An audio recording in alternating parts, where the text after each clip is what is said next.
Good afternoon, viewers, and hello and welcome to Good Life, the health show with me, 𝗔𝗫𝗻𝗃.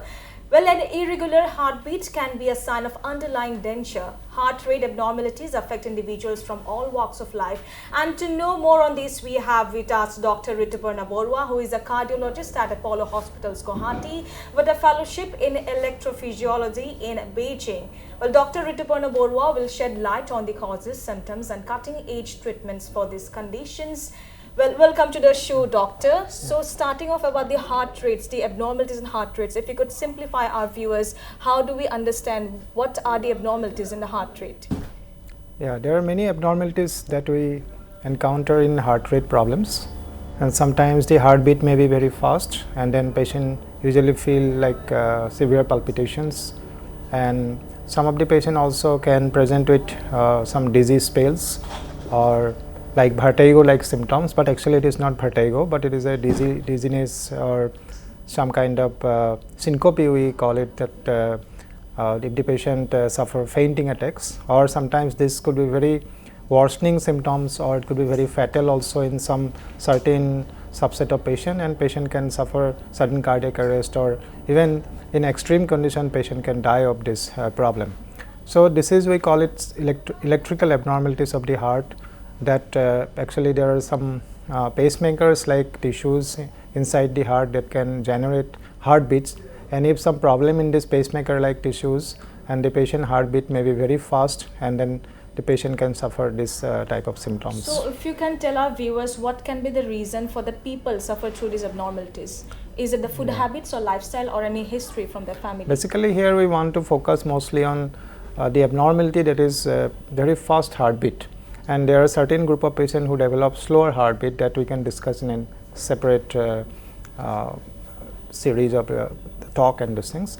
But these symptoms of palpitation and could be very dangerous sometimes, and it is not related to food habits, but certain nature of the patients, like if the patient consume too much of coffee, or if it can be related to the alcohol intake also, particularly the beans drinking may be deleterious, may be problematic, and then patient do develop certain abnormalities of heartbeat. The heartbeat suddenly become very irregular, and after beans drinking, so we call it atrial fibrillation. This the name of the disease is, we call it atrial fibrillation, and that is why the excessive consumption of coffee, tea, and because it contains caffeine, that can increase the heart rate, and also it can trigger some abnormal activities of the heart, and that can lead to sudden and severe palpitations. Yes, these are some of the food habits that could be avoided.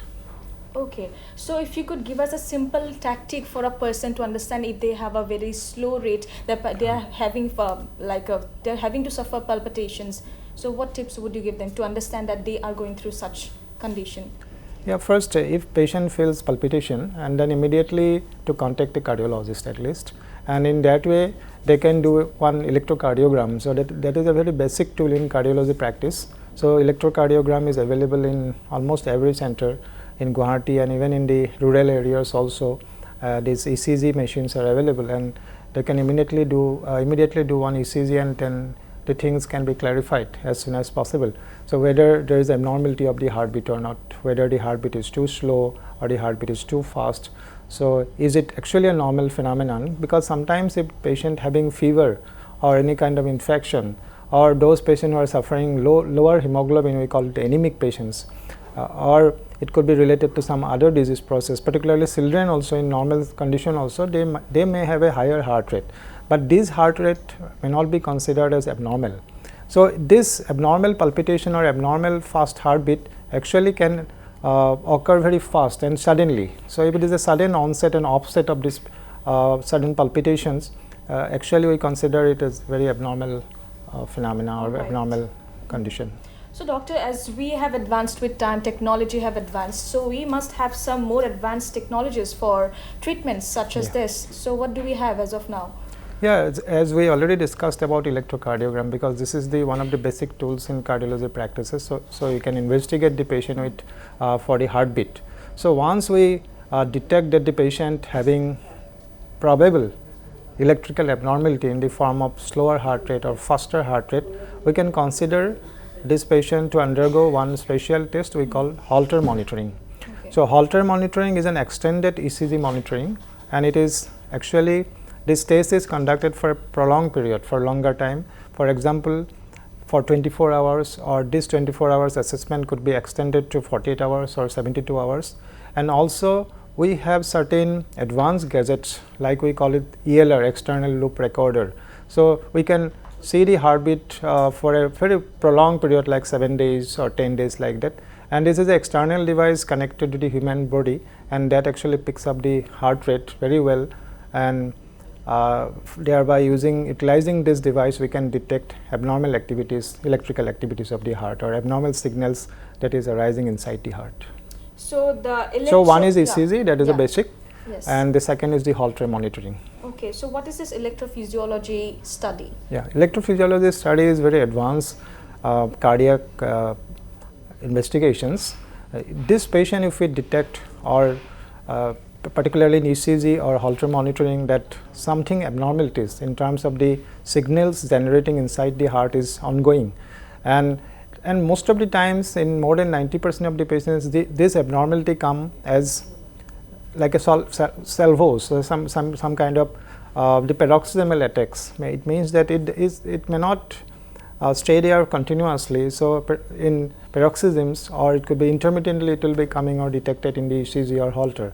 So, if we find as this abnormal electrical signals could be dangerous, or it can lead to life-threatening events like the fainting attacks or syncope or sudden cardiac arrest.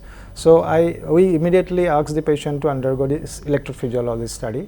So, this electrophysiology study is a special branch in cardiology where we ask the patient to get admitted, and then we and this is not a surgical procedure, it is just like a minimally invasive procedure. So, we puncture the groin or maybe neck with very small needles, with the help of the small needles, and this is the entire procedure is done under local anesthesia. We usually do not advise general anesthesia in patient, or we can do the procedure under conscious sedations, but general anesthesia is not usually used for this the purpose of this study. And once we infiltrate the local anesthesia in the groin or in the neck, and then we make some 3-4 small punctures, and through these punctures we introduce very small fine fibers into the heart, and those fibers are connected to the monitor, and we can actually pick up the abnormal signals in the monitor, and thereby we can detect the abnormalities in terms of the heart rate lowering, or heart rate higher heart rate, or abnormal fast heart rate, and the exact and accurate and precise diagnosis could be made, and then we can treat the patient. All right. So, these are the conditions of EP study. Yeah. So, EP study is an analysis of the abnormal signals of the heart using some specialized tools or fibers, or the connectors, or some catheters inside the heart, and then the ablation is that we use certain mechanisms or mechanistic tools. We call it some heat energy or cold energy applications, and if we can detect the abnormal circuits inside the heart which is responsible for generating these abnormal signals, we can detect and precisely localize the abnormal pathway, and then we can use this heat energy to completely cure or ablate the signals, and then we can treat the patient, and then we can recover, and the patient will recover, and his normal heartbeat will come back again. So, we are talking about this advanced technologies electrophysiology study, and what is ablation therapy? Yeah, in our practices we see that whatever the medicines we give for this treatment, actually these are suppressive. Usually these medications are not curative if we talk about the abnormal fast heartbeat, and that is why offering this therapy to the patient we can provide complete cure to the patient. And then you know that there are a lot of drug interactions, there will be drug food interactions, and these drugs could be toxic also, there will be a lot of side effects. So, to avoid the side effects of this medicine, if we use for longer time, and this ablation procedures, radiofrequency ablation that commonly used as a therapy for abnormal electrical activity can provide cure to the patient. All right, doctor, we'll get to know more about this technology advancement. We will take a very short commercial break. We'll be right back with more queries on this big topic we have been looking at today.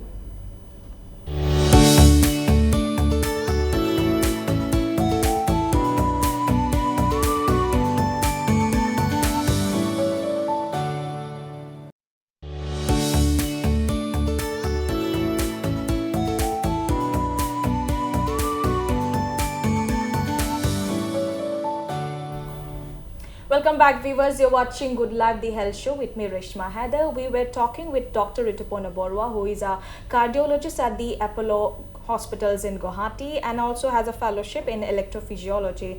So we were talking about this advanced technology. So how 100%, how 100% is it sure that this is going to provide cure to the patients? Yeah, so there are two types actually for whenever we utilize this ablation therapy to the patients, and there are some heartbeats, those are actually can be controlled by medicines initially, and if the patient develop recurrences, and then we use this technology to completely ablate or cure the patient. So, and also there are other types of disease which could be very hostile heartbeat. So, this patient at risk of sudden cardiac death or cardiac arrest. So there are some procedures could be done electively. So these are not urgent or emergent procedures, but some of the electrophysiology analysis and ablation to be done at urgent basis to save the patient's life. And also important is that during the procedure, this is 98% to 99% cure rate is there while using this electrophysiology and ablation procedure. And majority of the patient there should not be any complications, and the complication rate is only 1 to 2%, and majority of the patient this complication of minor varieties, not very major or any kind of life threatening events actually never occur while doing this procedure. So we have this question right now, who can go through this procedure? If someone is suffering through a lot of complexities in their body, can they also go for this procedure? Yes, those patients who have recurrent heart related abnormality. So once you consult a cardiologist, and then the cardiologist detect that that particular individual is suffering from abnormal fast heartbeat. So initially we consider to give certain medications to suppress or to normalize the heartbeat. So once the patient on medication, and even after on medication, if the condition recur or the abnormality recur, so we can ask the patient to go for the electrophysiology study and ablation. And then, but in some other patients, we already discussed about that some of the abnormal electrical activities or abnormally fast heartbeat could be very dangerous, and this abnormal heartbeat to be treated as soon as possible.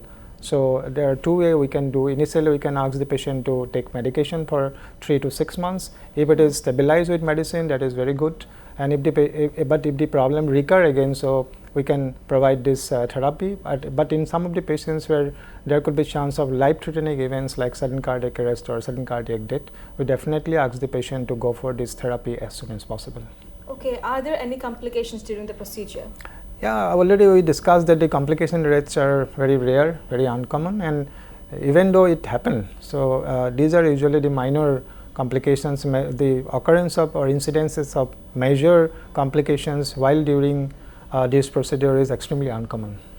All right. So since this is a very advanced technology to cure such abnormalities in a heart rate, so people would want to know what are its costs and expenditures for such an procedure. Because this is very advanced procedure, and we need very specialized equipment to do this, and actually there are two parts. One is the electrophysiology study, where we ask the patient to go for the analysis part, and this analysis also needs hospitalizations, and hospitalization duration mostly it is 1 or 2 days, and then we ask the patient to go to the cath lab, and then in the cath lab we make some small punctures, and this is not at all a surgical procedure. It is a minimally invasive procedure where there is no scalpel is used, only some puncture needles and catheters are used. And for only the analysis part, so the cost is approximately 50,000 to 80,000.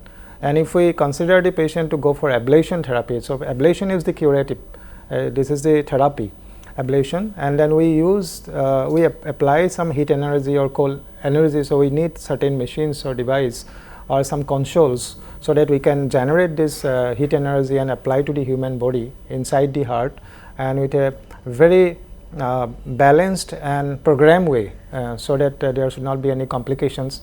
So that needs around another 50 to 60,000. So approximately, if we consider both analysis part and also the ablation, the therapy part, so altogether the cost is around 1.3 to 1.5 lakhs. But very good thing for the audience is that this procedure now could be done under the 𝗟𝗏𝗄𝑺 the beneficiary card also. So free of cost can also be done. Okay, how different is this study from 𝗚CG, which is commonly done in such situations? 𝗚CG is done or detect the abnormalities externally, and 𝗚CG is done only very short period of time, very brief period of time. But the analysis, we can exactly know from which chamber of the heart. You know that there are 4 chambers of the heart.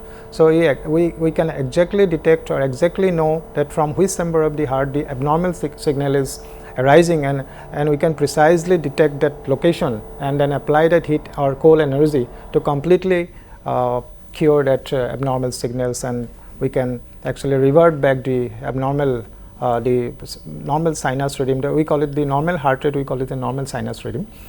Sinus node is the primary natural pacemaker of the human heart. So that is why we call it the sinus activities.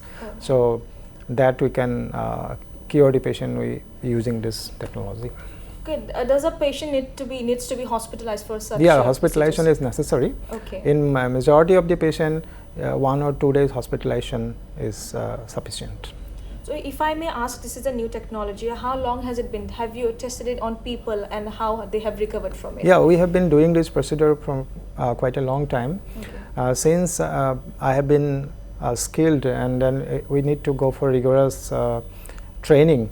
That is after the cardiology practice and routine cardiology practice, then we need to at least study for 1 year to 2 years to understand the abnormal signals, and then the procedure complexity to know. It takes some time. It has some it need to understand the abnormal signals using this different tools and technology. That's why after the basic cardiology training, to know electrophysiology, you need to go for at least 1 to 2 years of advanced training program. Then only you'll be able to understand and do this procedure.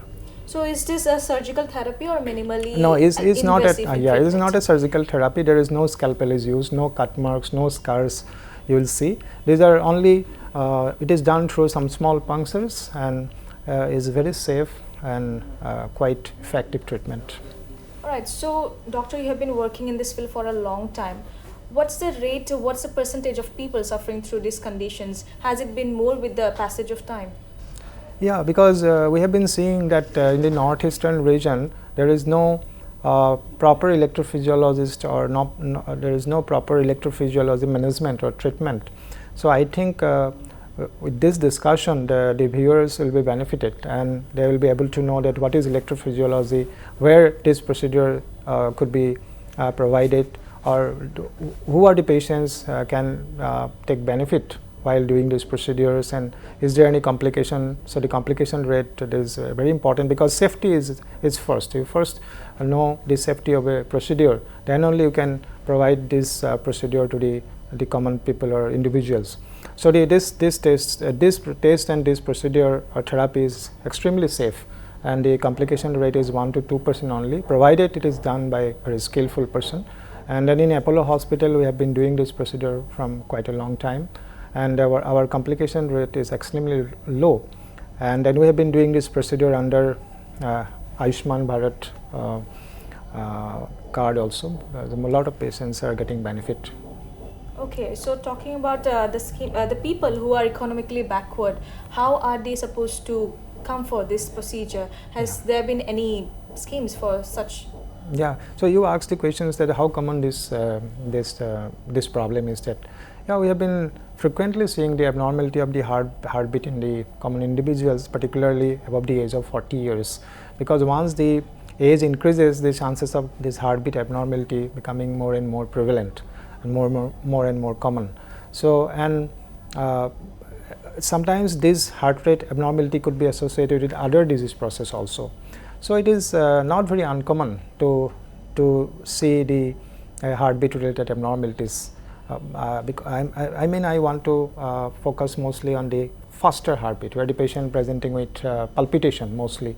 And what is your next questions you asked? And yeah, so I was saying about this thing, people who are economically backward cannot afford this procedure. So if they have to go for this, what options do they have? Yeah, if they have this the card Ayushman card. So definitely they will get the benefits, because we have been doing this procedure in Apollo Hospital in Guwahati, and then many of the patients are already benefited by using this therapy. All right. So, doctor, could you also tell us, like, many people do not go for such procedures because they fear that they might have scars. Does this study, does this procedure, does patient have scars, or is the procedure painful? No, this is actually we make it as least as possible in terms of the pain, because we use the local anesthesia. And there is no surgical technique used, no scalpel is used here in this procedure. There is no scar, no cut in these things. And the healing process, because we do only small, very minute punctures, the healing is very fast, and there should not be any undue complications.